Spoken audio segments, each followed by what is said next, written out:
In the series of 11 yajnas,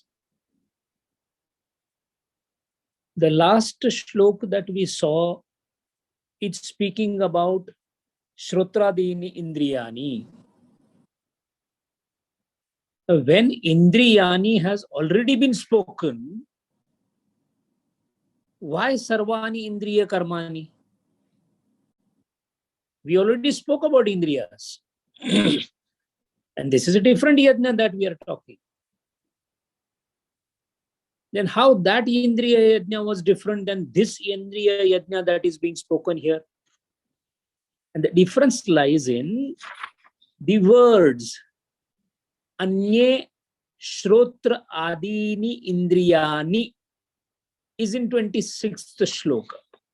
Now it is not Indriyani, it is a Sarvani Indriya Karmani. Indriyani, Indriya Karmani. What is the difference? Is not Indriya Karmani Indriyani itself? Eyes see. So eyes as an Indriya and to see as a karma, both almost same. Then why it is that the 27th shloka now talks about Sarvani Indriya Karmani, and a new word has come, Prana Karmani. The Prana is not existing earlier. The perspective in which the shloka comes is the flow of yajnas that is being elucidated, starting with Deva Yajna, Brahma Yajna. Both are in Kalpita Avastha for a person like us, not in Pratyaksha Avastha. That which is not perceptible with the help of present available set of Indriyas is called Kalpita. For example, let us take example of God. Have we seen it? No. Have we touched it? No. We have no whatsoever knowledge of God, yet we try to do dhyanam of God, because Kalpita Vastu is always used for dhyanam. And that which is perceived or brought within the awareness is called jnanam. This is the difference between dhyanam and jnanam. Dhyanam is always on imaginary thing. Imaginary in the sense, it is right now beyond my capacity to perceive. While jnanam means something that I have brought within the capacity of me to perceive. For Gurudeva, Atman was a jnana. For us, Atman is an imagination. Why? We don't know what is Atman. How does it look? Does it look or doesn't look? Nothing we have idea. Prabhu Sri Ramachandra, we have an idea, kalpana. Why? It is not pratyakshibhuta. When it is a pratyakshibhuta, which is called as the yoga jnana, intuitive knowledge, when it comes, then it becomes a thing of jnana, not dhyana or kalpana. In this backdrop, if we look towards this shloka, Shrotradini Indriyani Sanyamagni, because I understand, my mind goes towards a particular thing. This is a jnata vastu to me. I know it. My mind goes to the bad thing. So I should not let it go to the bad things. I should bring it back. Shama or Dama, Pratyahara, whatever I do is a voluntary effort made by me through the Indriyas to control my Indriyas is Sanyama Agni. So Gita Mata uses the word Sanyama Agni. Then again when the Indriyas are coming, it is not Indriyas, Indriya Karmani. And it is not the Sanyamagni, it is Atma Sanyamagni. One word has been prefixed to Sanyama, Atma Sanyamagni. That means this Agni is different than that Agni. Sanyamagni is a fire of restraint.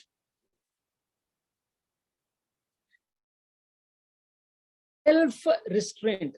And self meaning Atman self, not the body self.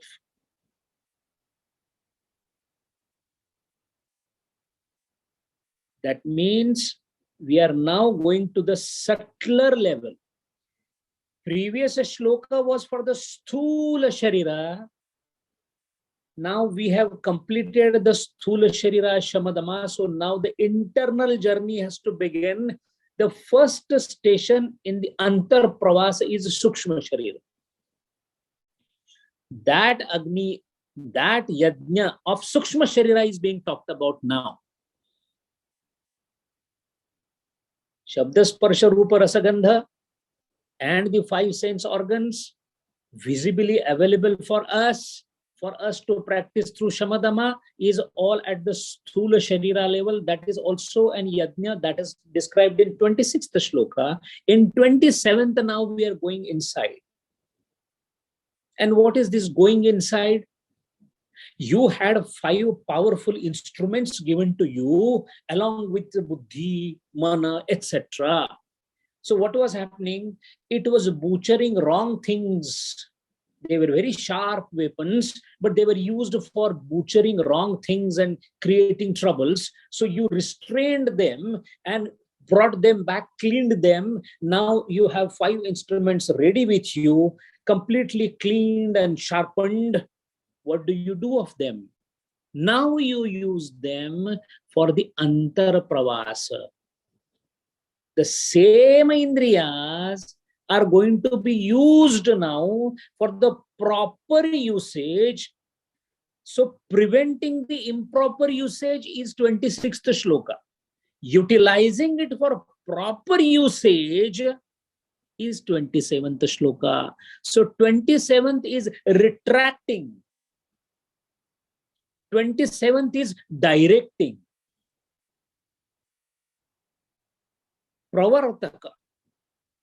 And where do you direct them? That itself is yajna, sir. And that is why Gita Mata says, where do you direct it? Sarvani Indriya Karmani. Now that you have gone subtler, one more subtle element has come, prana. The sthula sharira, I did not realize it. I was breathing, but breathing is not prana. Consciousness prevailing in every charachara jiva or upadhi to manifest its functionality. The manifested form of consciousness for allowing the indriyas to act is a prana. Rest is all rai, matter. Prana is the energy. The energy component is a manifested aspect of consciousness at a grosser level, because sthula is also gross. The sukshma is also gross. At a grosser level, so that chalana valana, functioning of rai, the matter, can continue. So whatever I am talking, you are listening, we are walking, we are talking, I am moving the hand. This is karmendriya, jnanendriya functioning, but can function only with the help of prana, the mover. The mover prana along with the indriya karma. What is the indriya karma of the mind? To think. And then what did I do in 26th shloka? It was thinking wrong. I set it right in 26th shloka through one yajna. Now I am going to use that indriya mana for directing itself into the right way. So I'm going to utilize its functionality, karma, indriya karma, in the right direction. So, which is the direction? Not the Vishayas. Which is the direction? Atman. So that means what we should be doing? Again, restrain the indriyas. But this time not for bringing it from the wrong things towards the right things. This time it is to direct it towards the rightmost object, the Atman. So Atma Sanyama Agnav. So that is how in 27th shloka and the Bhashyam of Madhusudan Saraswati on 27th and 28th shloka is quite striking. Completely he has used Patanjali Maharaja's Yoga Sutra for the commentary of 27th and 28th and 26th. He sees yoga everywhere in these three shlokas. Atma Sanyama, moment we talk of it, we are talking about now Chitta Vritti Nirodha. This Chitta Vritti Nirodha is this particular yajna indicated in 27th adhyaya shloka. What happens then when such an exercise is undertaken to utilize the indriya, karma and pranas to be directed towards Atman in the form of a sacrificial fire of the self? Then at each stage, new experiences come to the sadhaka, because he's taking a flight to the higher level of consciousness. Each level of consciousness opens up a Pandora's box to give us new level of knowledge. We are at the worst possible level of knowledge because we are utilizing our indriyas into this visible world where we work, act and sleep, and we think it's a huge thing. But it is a very, very low level thing. Why? Because the consciousness has expressed itself through lots of barriers. As we move inside, the barriers are getting removed. Widening of consciousness is going to happen. Bhargo devasya dhimai, the light is going to become more and more effulgent. More and more secrets of this universe are going to be open to us. That is what is called as a Jnana Deepa, the torch of knowledge. Jnana Deepite. And then what happens? Every stage of higher the light of consciousness, all the lower things get burnt into it. Jnanagni sarva karmani bhasmasat kurute. One by one, all lower understandings are going to be burnt into this Jnana Deepite. And this itself is a sacrifice. What is sacrificed? Stage by stage, the ignorance is getting sacrificed. So, sarvani indriya karmani prana karmani cha apare. Now, these are pranas which are inside. What are they doing? They have been given a functionality. Fortunately, we can regulate the pranas for the purpose that we intend to. I want to go and do some violence against somebody. The pranas come meekly with me. You raise my hand to slap a person. The pranas have done their function. The functionality is totally against the Shastra. The same pranas, when I fold my hands and pray to God, pranas have again meekly come to my help. So the pranas have been given certain functions. The functions which Gurudev has described into the 29th shloka. 29th is dedicated to pranas alone through pranayama.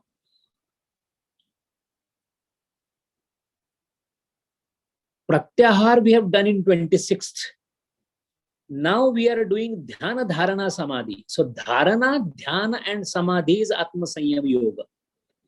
In this dharana, dhyana, samadhi, all my indriyas and pranas I am going to direct there. That is how the yajna of Atma Sanyama continues. For whom?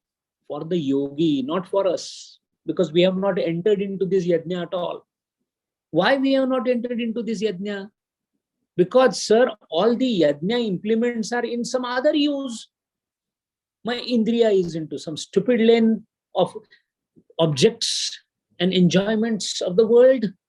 Pranas are meekly going with the Indriyas to help there. So the errand boys of this family called Sharira are into the violence of bhoga. So I have to bring back those implements first, call them back.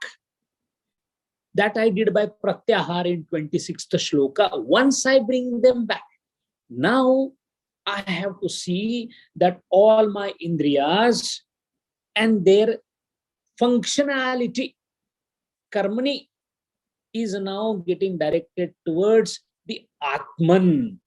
How do I do that? Cut off the external world. Pratyahar is complete, 26th shloka is complete. Now the pranas will be directed by virtue of ekagrata. The upasana will start. Now the pranas and the indriyas, they will start directing themselves inside for the internal progress, the antar pravas. For that, I have a choice. I can control the pranas and work on them. I will become more of a Shaktapanthi, Shakti Upasana, Tantra Upasana, because my focus now is on pranas. Ruddhati, pranas I will control. I know my apana, I know my prana, I know my udana going towards my head. I will control all these pancha pranas, bring them under control, direct them towards the Atman. Naturally, pranas and indriyas in tandem will start moving towards the inward journey. When that is happening, all that was unwanted functioning of pranas and karmas will be set off and burned in this yajna which the yogi will be practicing. So that is how the path of discrimination lies through the constant attempt of distinguishing between the limited lot of the ego and divine destinies of the spirit. This is what Gurudeva said. How do you direct these pranas and karmendriya functionas, sarvani indriya karmanis towards this? By using vivek and vichara. A perfection of vivek and vichara automatically leads to vairagya. Viveka automatically leads to vairagya. Once you know this is dirty, naturally you will not touch it. But to know that it is dirty is viveka. And then letting off becomes easy. But only letting off without viveka becomes very, very difficult, because again it will stick back. The foundation is viveka, vairagya is an effect. The vairagya, fire of vairagya automatically comes to the one who has through discrimination realized, through viveka realized that what is right, what is atma, what is anatma, what is right, what is wrong, what is shreyas, what is preyas. Say a constant contemplation to know. And we always say, when we say vivek, vairagya, we say that object is not meant for me. No, even your thoughts. Think about the thoughts. Do you need the thoughts that you think is also a vivek? When I don't need those thoughts, they are not progressive for me. Why should I think about them? And when you think about the thoughts and try to control the thoughts, what you are doing basically is you are trying to become niruddha. First, replace the bad thoughts with the good thoughts. Then start thinking about the thoughts itself, why even good thoughts are required. So from bad thoughts to good thoughts to no thought is the process. And Gurudev has given a clear instruction and definition of mind. Thinking is the only living sign of a mind. If you do not have thinking, your mind is dead. And a dead mind in a living body is sent.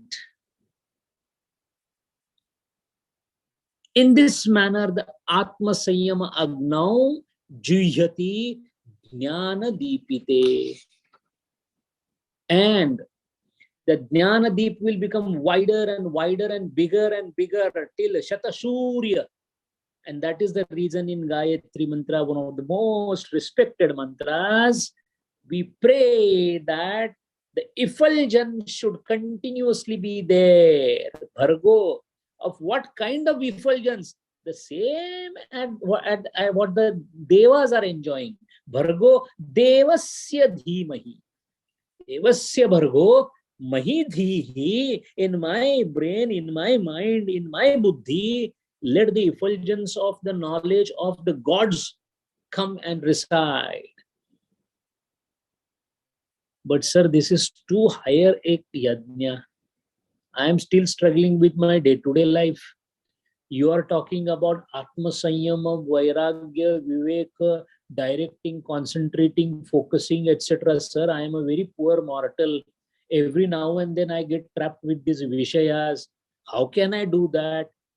Gita Mata says, not to worry. Bhagavad Gita is meant for everybody, including the dacoits and the sinners. So she comes again in 28th shloka to our help to tell us that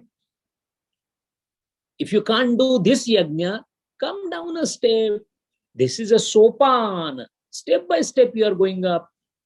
But I'm very sorry, Bhagavad Gita says, I have to start from the best of the best. So I started from Brahma Yajna, Deva Yajna, etc. You find out where you are. Why I started from Deva Yajna? Because those who know and understand the Bhagavad Gita are the one who want to immediately utilize it, are the higher consciousness people. So I first cater to them. The PhD students' doubt is to be clarified first. Then we come down. So you find out where you are. And then the 28th shloka gives us a sigh of relief that at least there is something for me, because everything else seems to be all up tangential in the air. The 28th shloka talks about Dravya Yajna. Yes, this is something which I can understand. Why? Demonstrable. That which cannot be demonstrated or can be demonstrated only by deep thinking, I don't understand. Why? No practice whatsoever. So coming down to my level, in other words, Gita Mata is saying, check yourself. Have you done 28th shloka properly? Then 27th will apply to you. So in 28th, she says, Dravya Yajna, Tapa Yajna, Yoga Yajna. These are the additional types of Yajna. So what is Dravya Yajna? Gurudev has blasted the concept of Dravya means money. That is completely blasted by him. Because he says emotions and ideas are also Dravya. How emotion can be an idea, a Dravya? How idea can be a Dravya? Emotion still I can understand. How idea? The example is very clear if we look at the modern invention of X-ray. X-ray was invented by Rontgen. The gentleman was a very, very noble soul. When he first got a little hint about X-rays, he was not sure from where these X-rays are coming. So much so that he took first X-ray of his wife, and the wife said, I have seen my own ghost, because nobody had seen X-ray so far. But he was spending his days and nights in the laboratory to research from where these rays came. And since he did not know them, he mathematically said, let it be X. That is how it became X-ray. But after it was discovered and the First World War was almost coming into the picture, and this gentleman's discovery became so important that Rontgen had a chance to make money which nobody can imagine.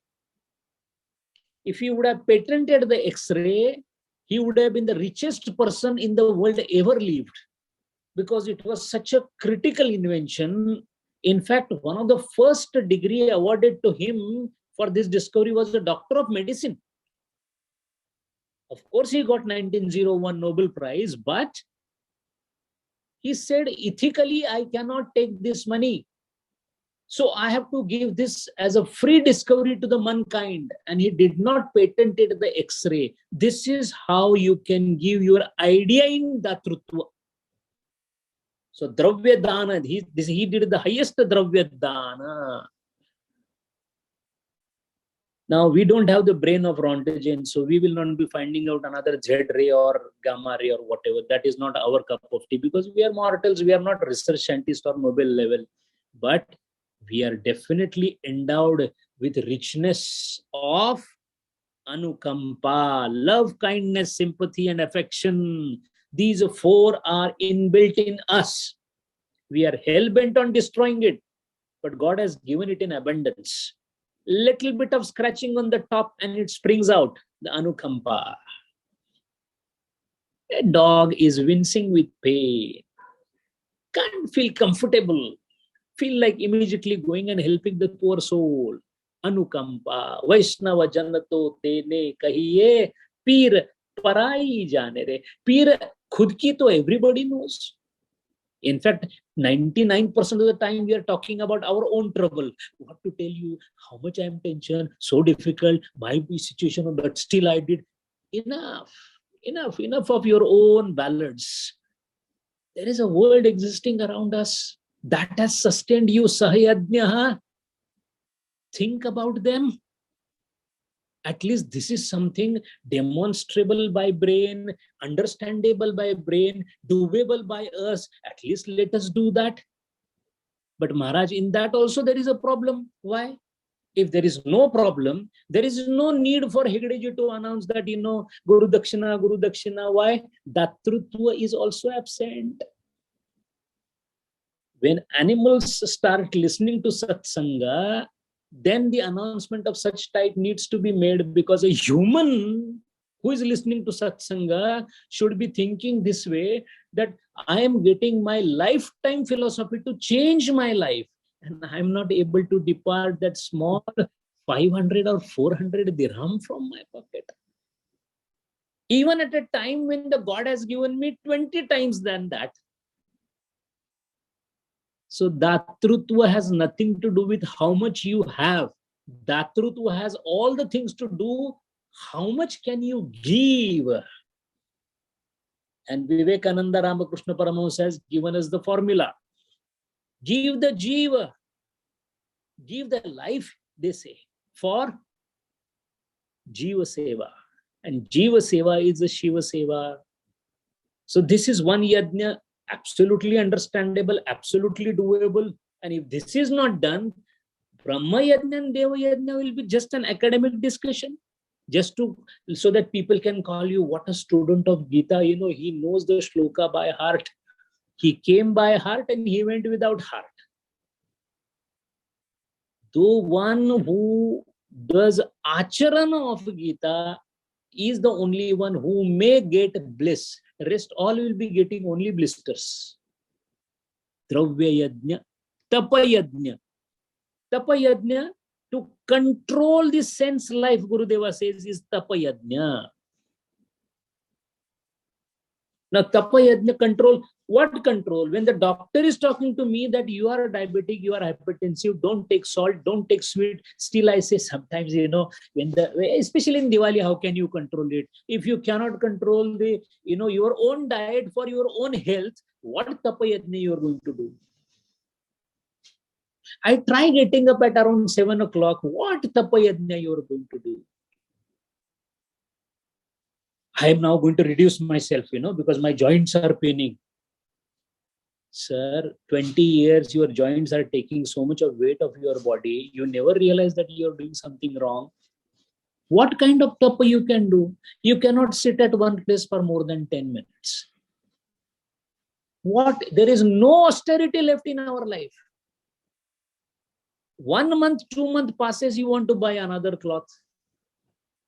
Tapa Yajna? No, this new fashion model came in. 6 days you cannot wait, because 7th day you have to go to Sarvana Bhavan. Tapa Yajna? Navratri fast, one day Mahashivratri fast is there, but suddenly you feel that, I'm on complete fast, only few fruits, little bit of this, little bit of sago, little bit. What fast are we doing? What tapayajna, sir? If this tapayajna you cannot do, then why do I open the leaf of the page of that Bhagavad Gita? So tapayajna is learn to control the self-life. As far as Dravya Yajna is concerned, Atri Samhita talks about this Dravya Yajna, etc. You can be either Purta or Datta. Purta means Purayati, supply things to people. Build a temple, build a well, build a road, build something, so that others build a Dharmshala. This is called Purta Dravya Yajna. And Datta. Datta means not giving money. Giving money is Purta. Datta means giving shelter to the animal, looking after the deceased, doing seva of the deceased, looking after the birds. This is called Datta Dravya Yajna. Then comes the Yoga Yajna. Yoga Yajna is the yajna that is considered by Gurudeva as Upasana. Jnana Purva, it is Upasana. Jnanottara, it is Bhakti. So Yoga Yajna is another attempt to live higher life. Any attempt made by the lower one to lead higher life is called yoga. Gurudeva has defined yoga in a completely different way here, but it has a deep meaning. Then comes Swadhyaya Yajna, Jnana Yajna. Now, there is a subtle difference here. Why we are doing what we are doing is called Sadhyaya. I go to temple every day, I fold my hands and I do Abhishekam there and I sit there and I feel very good. This is not Swadhyaya. You should be doing this, but why are you doing it? Why fold hands? Why not to show hand like this to God? Why do I put a tilakam here? Why not the tilakam on the cheek? Why should I go to temple? I don't want to go to temple. I want to go to the graveyard. Why not? Why only temple? Why the murti like that? Why Ganpati is that way, having such a big tummy and the trunk and everything? Are the people mad, the rishis, to have a figure of God like that? You can have a beautiful God. Why? The Jagannath Puri Jagannath, his eyes are absolutely huge and looks very ugly. Why a God like that? We never think. Why? Thinking costs something. Thinking is an effort. Nobody wants to do that. Just follow herd mentality. Everybody goes to the temple. I also go to temple. Everybody fasts. I also fast. That is not Swadhyaya. Swadhyaya is reasoning out what you are doing. So why am I doing what I am doing is a Swadhyaya. That is why new knowledge keeps coming. So Gurudeva says even the realized soul also get new inexhaustible wealth of details and suggestions from the scriptures. So keep reading again and again. And there are so many avartana Pradeep ji and Jairam ji have done of this Bhagavad Gita, but every time they find something new. That is the beauty of the scriptures. And where it happens is called scripture. That is why you read any study a fiction book, you would like to throw it away because he said, no, I have already read it. There's nothing new. But in Vedas and Bhagavad Gita and Upanishads, every now and then new things will spring up. For so many millions of years it is happening and it will continue to happen. It is a divine scripture. Then comes the question. Gurudeva says, Antar Anveshan, introspection also as a part of Swadhyaya Yajna. Now, Jnana Yajna and Swadhyaya Yajna, what is the difference? What is this? Jnana Yajna and what is Swadhyaya Yajna? Madhusudan Saraswati Maharaj says, Swadhyaya Yajna is to understand the rules of the Vedic knowledge. What should I be doing? When I should be doing what? Swadhyaya Yajna. But Jnana Yajna he gives reasoning of these rules as Jnana Yajna. Now let us see the subtle difference in that. Introspection when we do, Antar Anveshan when we do, of what we have read. There is a Sadhana Panchakam by Shankaracharya, and then I say, do I do that? So what I'm doing now is Swadhyaya Yajna. Then what is a Jnana Yajna? After implementing what is learned through reasoning, the result that comes is in the form of a new enlightenment, Jnana Deepa Prakasha. That Jnana Deepa Prakasha then ablates the old concepts, that becomes a Jnana Yajna. And then the last Yajna is Yatayaha Sanshita Vrataha. Madhusudan Saraswati Maharaj has taken this as another one more Yajna. Here it is 5, he has taken 6. Yatayaha, diligent. Vivekananda is known as Yatiraj, ever diligent. Savadha or Sakshepi. Yatayaha. Sanshita Vrataha is related to Mahavrata of Patanjali Maharaj. Vra, the word vrata has come from the word vra. Vra means varayaha.